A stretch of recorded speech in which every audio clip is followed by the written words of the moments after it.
নিয়োগের দাবিতে এবার ধর্মতলায় নার্সদের অবস্থান বিক্ষোভ। অভিযোগ 2 বছরে বেশি নিয়োগ বন্ধ, অথচ 20,000-এর বেশি প্রশিক্ষিত নার্স পাস করে নিয়োগের অপেক্ষায় আছেন।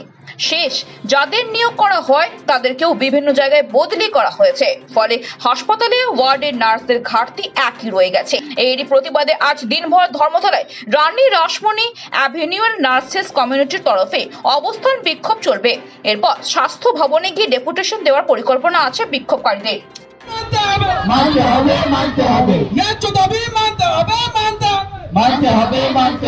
দ্রুত নার্স নিয়োগ করতে হবে, দ্রুত নার্স নিয়োগ করতে হবে, দ্রুত নার্স নিয়োগ করতে হবে। 3বার আমরা রিক্রুটমেন্টের জন্য ডেপুটেশন স্বাস্থ্য ভবনে জমা দিয়েছি, কিন্তু আমাদের ফলস্বরূপ রিক্রুটমেন্ট কোনো কিছুই ছাড়া হয়নি। আমাদের শুধু ব্যাচ না, আমরা 2022-এর পর থেকে আর কোনো রিক্রুটমেন্ট হয়নি। আমরা 23-এর পর থেকে বসে আছে, আমাদের জুনিয়র ব্যাচরা বসে আছে।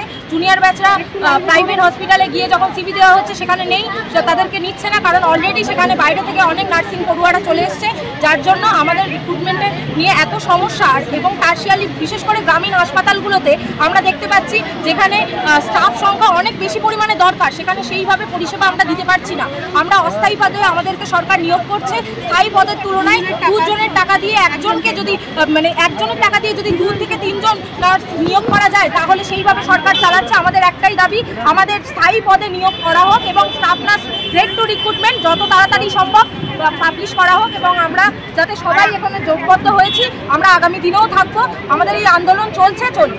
অলরেডি স্বাস্থ্য ভবনে চলে গেছেন আমাদের নার্সেস ইউনিটির পক্ষ থেকে সেক্রেটারি যে ভাস্বতী দিদি আছেন, উনি চলে গেছেন, এবং সঙ্গে আমাদের নার্সে রেজিস্টার্ড নার্স যারা আছেন তারাও সঙ্গে গিয়েছেন ডেপুটেশন জমা দিতে। গত 3বারও জমা দেওয়া হয়েছে। আপনার নাম?